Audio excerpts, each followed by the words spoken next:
Well, the hunt is on for a Boston man who may be using his tech background to help run the social media campaign for ISIS. Yeah, there's a concerted campaign here. An FBI official is telling us today they will not stop until they nab Hamad Abasamra. To Mark Ranch on on how we can find this guy. Mark used to be with the computer crime unit of the Department of Justice. How do we go about it, and why in this case, by the way, Boston? All right. Well, first of all, Boston, apparently his family was from Boston and had lived there. You know, he grew up, he happened to be born there.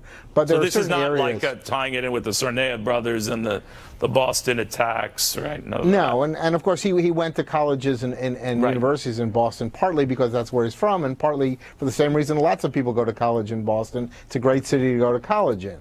But having said that, there are pockets and communities out there all over the country that have a strong Muslim population, a strong international population, and that can attract people to those particular cities. Now your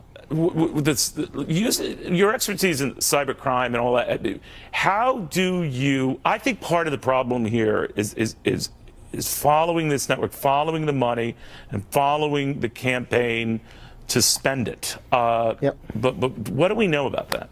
All right, so one of the interesting things about terrorism and cyber is terrorists use the internet and use social media for the same reason that Coca-Cola does and American Airlines does. It gets their message out there, it is their way of communicating with people, and also they use it for financing, for fundraising and the like. And that presents a real problem for law enforcement, because if they shut down these terrorist networks, these terrorist internet networks, they lose the ability to gather intelligence about who's going to those sites, who's paying money to be on those sites, and what the content of those sites are. So you want to keep some of this up so you can monitor, but you want to shut it down so it's not effective. It's a balance. What is the difference, do you think, with ISIS right now, extending this to that group, and their sophistication in this area?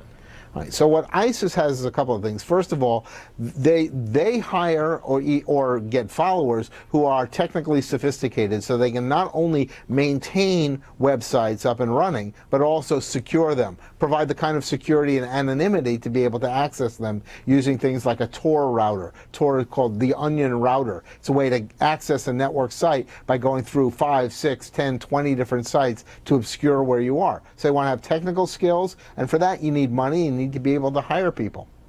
Scary stuff. Mark, thank you very, very much.